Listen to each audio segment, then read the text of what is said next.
Thanks, Rich, and thank you to everyone for having me here today. I would also like to start by acknowledging the traditional owners of the land that we are on today and pay my respects to elders past, present and emerging. I would also like to extend a warm welcome to any people who identify or don't identify, but you are living with disability in the room. Welcome.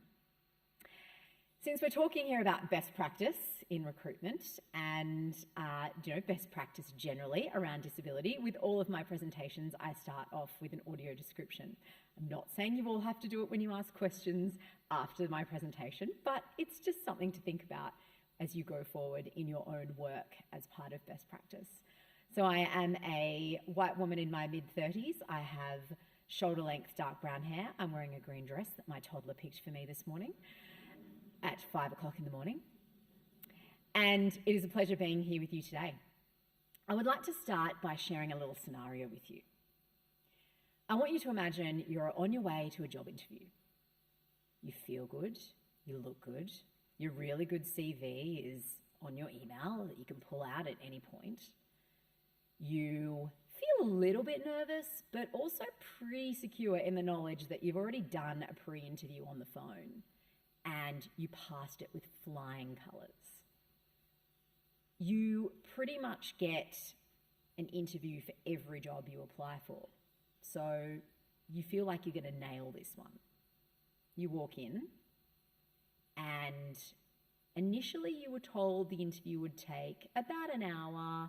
You'll be asked a series of questions around the capabilities, all to do with the job, and you're going to be interviewed by a certain member of staff. And you get there, and that certain member of staff greets you.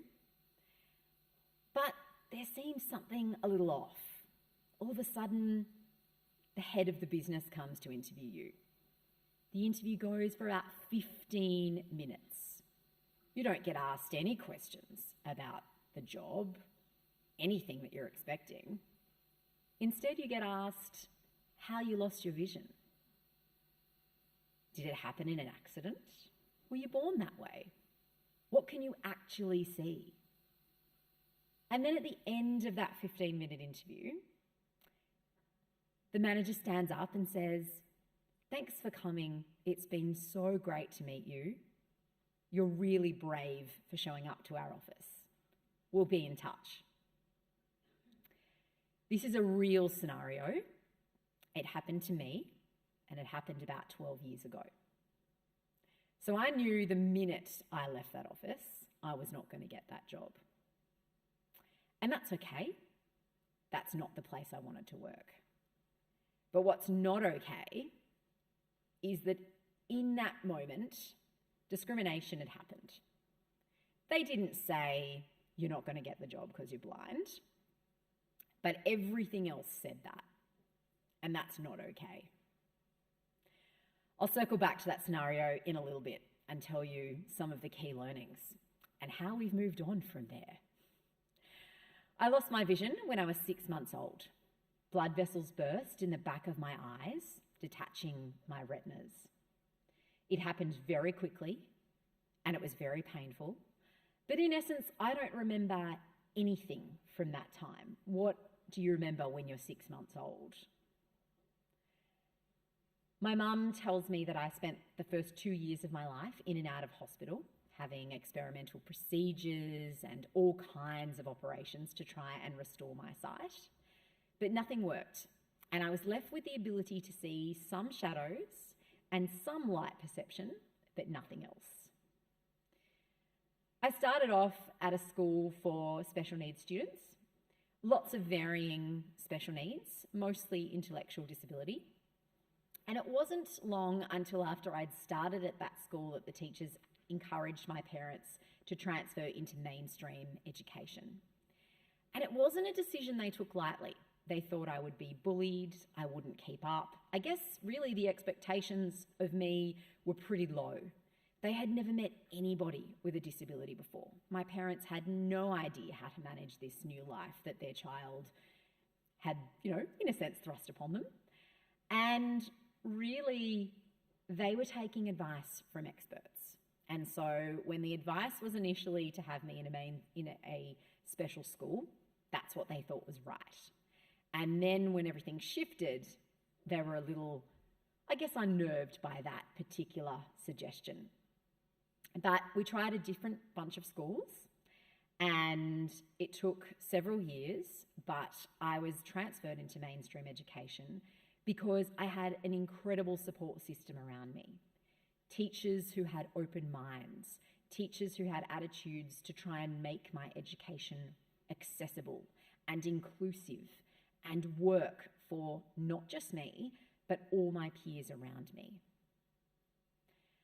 When I first started at the mainstream school, I had a brilliant set of teachers and was really loving meeting new people and being in a class with lots of different students with lots of different abilities. But I had a support teacher, and it was her role to make sure that everything taught to me was taught to me in a way that was accessible to someone who was blind. I would learn the curriculum like everyone else, but just in accessible ways, using things like tactile diagrams and lots of 3D models of things that you could touch and access rather than read and visualize with your eyes. But she made my life incredibly tough in those first couple of years. I was always a really fast, creative Braille writer, but I was never able to read Braille. And she would tell my parents that I was lazy, I wasn't trying hard enough, that we all had to force me to practice. And it led to me feeling incredibly depressed and down and very anxious and really not enjoying education at all. And finally, I was taken to a neurologist where I was diagnosed with Charcot-Marie-Tooth neuropathy, or CMT. And it essentially means a lack of sensitivity in my hands, arms, legs, and feet. And so to put it simply, I was not lazy. I didn't just have to try or work harder. I literally couldn't feel the Braille dots on the page with my fingertips. I obviously didn't realise back then because I was 10, but when I look back on that scenario and those years of feeling really depressed and being told that I couldn't do something because I was lazy or because I wasn't trying hard enough, I realise now that it really set the tone for the way I would carry myself into employment and the way I would make others learn from my experiences and learn that the way they had treated me and the way they were potentially treating other people with disability was not only not acceptable, but needed a total culture shift. And that really they needed to learn in order to go forward in their own careers. So I turned 15 several years later, and lots of my friends were getting part-time jobs, retail, fast food outlets. And I wanted the same. I wanted to earn my own money. I wanted to, be able to go to the movies and not have to ask for my parents for money. I wanted to be able to use a key card at the ATM like my friends did. I just wanted to be like everyone else. And there were no jobs for me.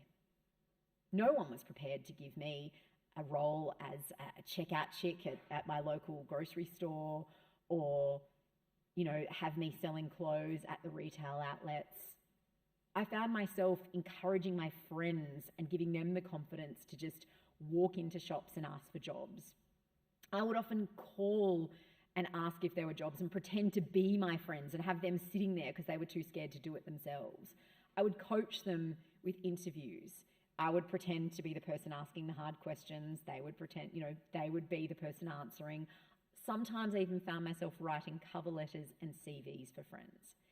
And it was fun to do, but it was also incredibly depressing because they would get the jobs and they would go off and earn their own money and be busy on the weekends and couldn't hang out with me anymore. And yet there I was doing all the hard work for them and not being able to enjoy some of that for my very own.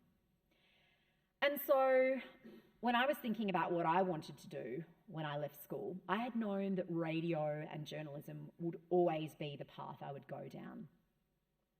For me, being a blind person, I woke up listening to the radio. I went to sleep listening to the radio. I loved the way people sounded.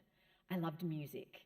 And I did community radio while I was at school and loved the control you could have behind the microphone to teach people about the world around them, to bring them new perspectives. And I realised the power in that moment of doing community radio, when people would call and say that they found things fascinating or ask questions because they wanted more information. And I had lots of people at the time tell me, "No, journalism probably isn't good for you. I mean, you can't see what's going on. How can you turn up to something and then write about it?" And I used to say to people, well, that's just because you're focusing on how to tell a story with your eyes.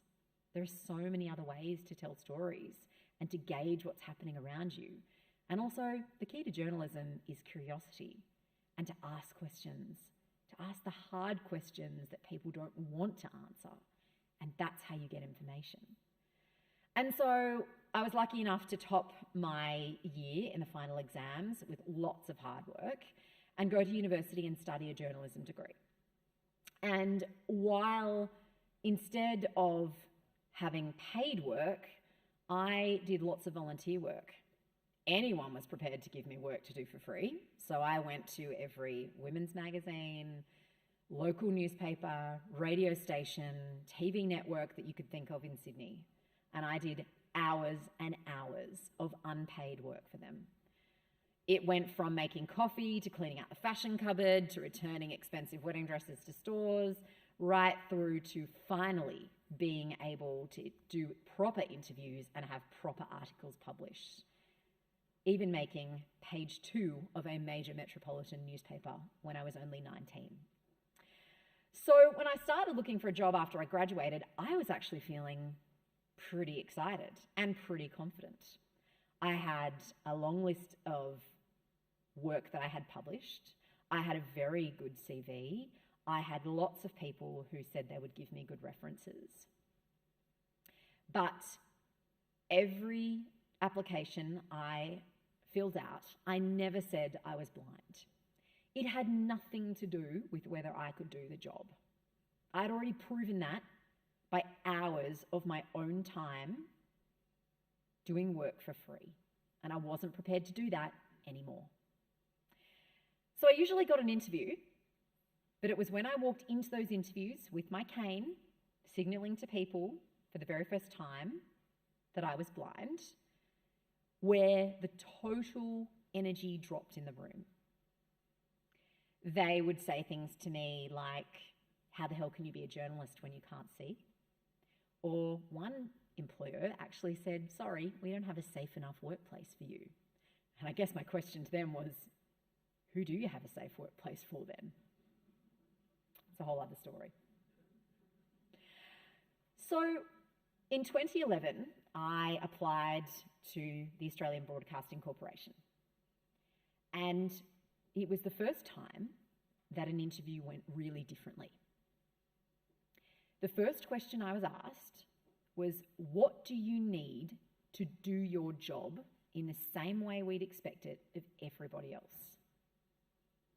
And in that moment, I knew that the dial was starting to shift. My years of lucking out on jobs was finally potentially going to turn, because it showed me that this organisation was one that had an open mind, that had a positive attitude towards people with disability, and they saw me as having a potential.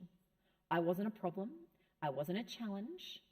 I was someone who they could invest in, but they needed to know how to invest in it. They never once pretended they knew how to do it, but they were prepared to work with me. And I knew that in that moment.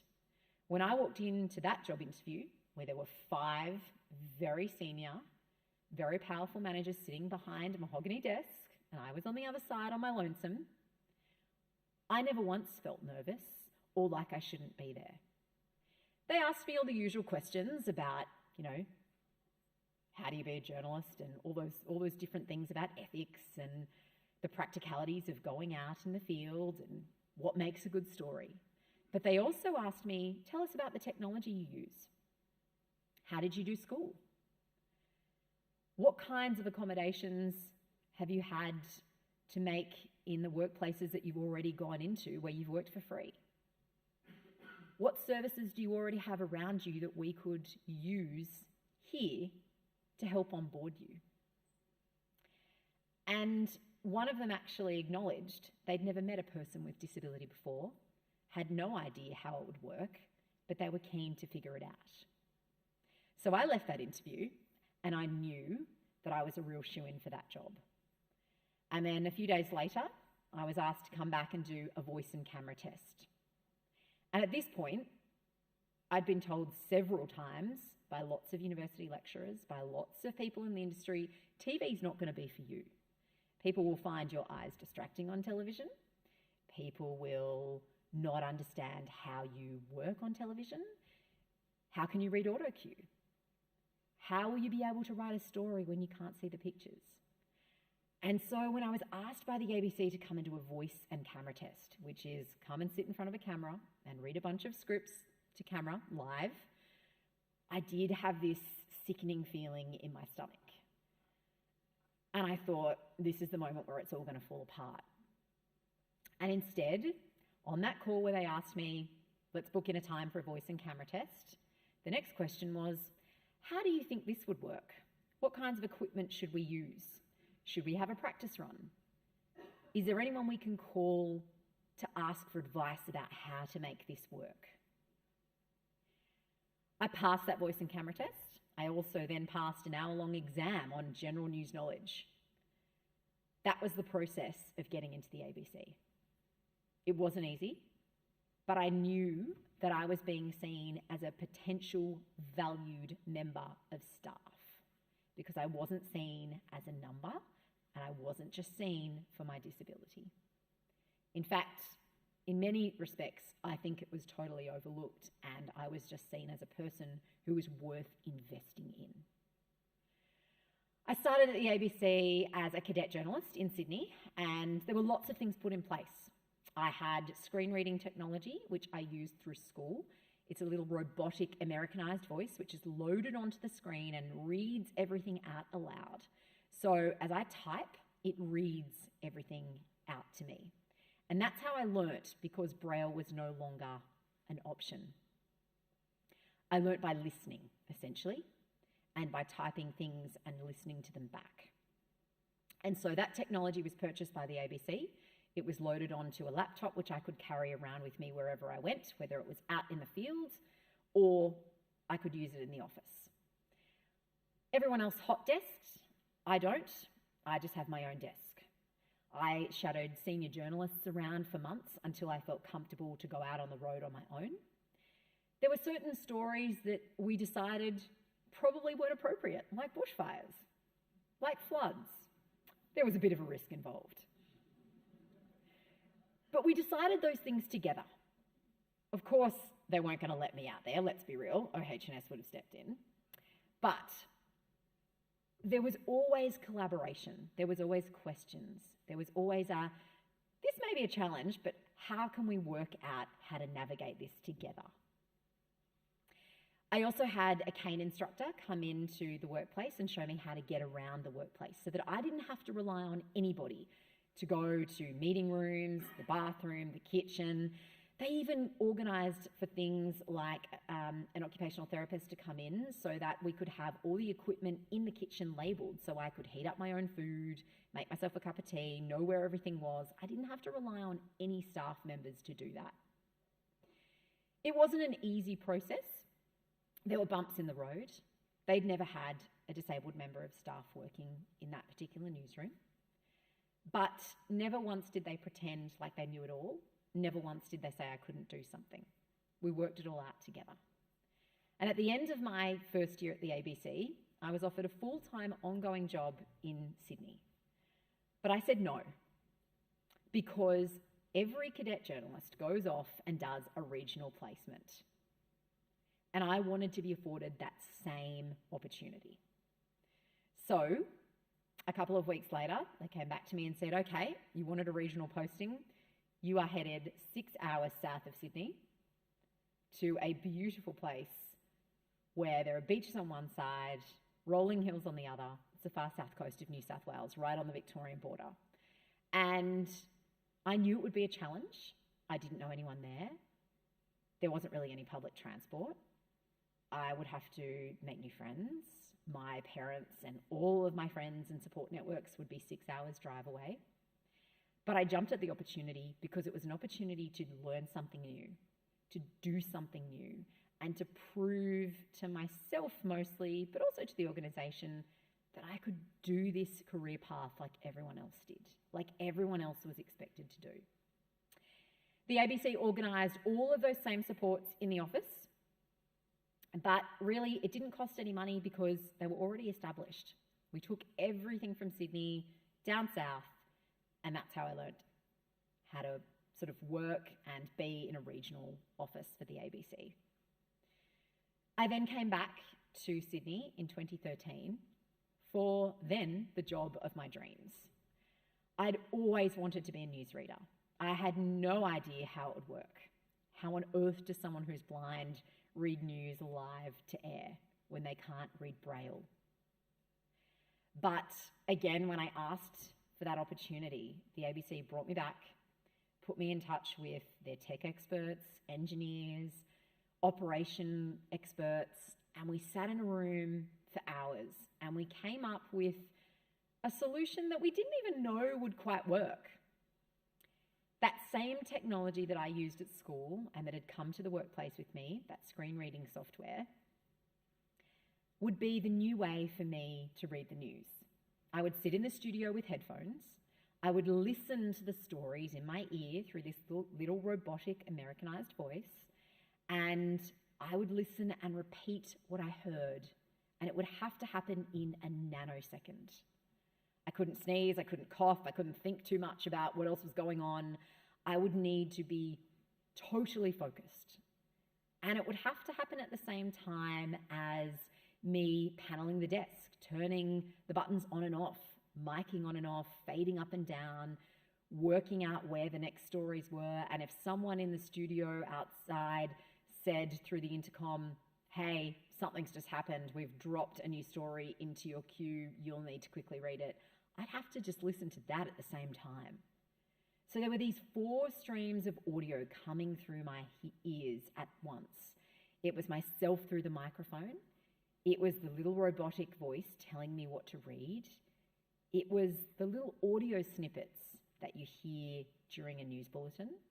And it was also a clock telling me when to start and when to finish, because everything in radio is very carefully timed.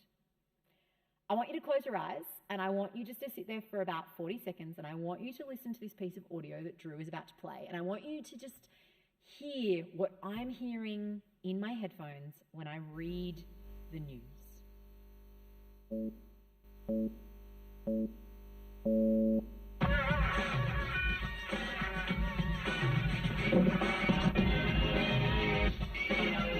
High Court citizens and soccer qualifiers. G'day, Naz Campanella with Triple J News. Labour frontbencher Penny Wong has accused the Prime Minister of acting like a tin pot dictator over his threats to send opposition MPs to the High Court. So far, the MPs and senators with question marks over their citizenship status have asked Parliament to refer them to the High Court. But if the major parties can't agree on a new citizenship disclosure process, the government threatens majority in Parliament to refer all possible dual citizenship cases. Senator Wong says it's a sign the government's under pressure. So,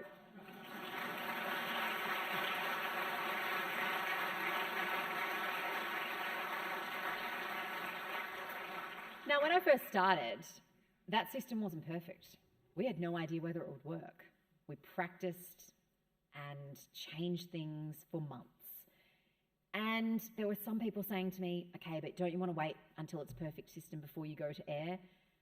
And we all kind of sat there and thought, if we wait for a perfect system, we're going to be waiting a very long time. So we decided to go to air when we felt like we were all comfortable with it. And mostly that I was like, come on, let's just get the show on the road. But over time, it became perfect. Over time, it became something that other newsreaders at universities across the world, in the US, in the UK, would start to use. I would get calls from lecturers, from other news organisations, from people who had disability, who'd wanted to get into media but never had the opportunity because they didn't think it was possible, or they were told it wasn't possible, or for people who wanted to now that they realised that I could do it, so why couldn't they? And I realised then that you don't wait for a perfect system. You create what you think will work, and you build on it as you learn, as you make mistakes. And let me tell you, there were lots of mistakes. Sometimes the computer would die and I had 40 seconds left of the bulletin and I had nothing to read, because remember, I couldn't reach out for a printout and just grab it and put it in front of me and start reading when the computer died like it did for everyone else. So I found myself singing on air. I found myself telling people, the computer's just died, that's how I read the news. I have nothing now to read, so I'm just going to chat to you about the weather for the rest of the bulletin. And I found that it meant people knew I was real. I was like them. I wasn't invincible. Things would sometimes go wrong behind the scenes, and it was important to admit it. Things would sometimes go wrong, and it was important to connect with the audience that way, to let them know I'm exactly like you. After about 7.5 years of news reading for Australia's biggest youth network, and let me tell you, reading to 2 million young people every single day for 7.5 years was an absolute dream come true, particularly when you do it in a way that has never been done before, particularly in a way where people used to tell you you would never get to do that. But after 7.5 years, I was kind of done. I was ready for that next challenge. And I think sometimes with disabilities, employers tend to think, you're happy with any job. You don't want career progression, do you? Do you need career progression? And for me, I'm here to tell you, you do. Not everyone wants it, but I did, like many others in my field. I wanted to keep climbing the ladder, but I didn't really think there was anything on offer for me at the time. So I came up with a new role. A disability affairs reporter, a role that didn't exist anywhere in Australia, and I'm going to say in the world. I've been saying it for a while now, and no one's come to claim it, so I'll keep claiming it. But basically, I knew that we were about to have this thing called the Disability Royal Commission. It was a government inquiry that was about to start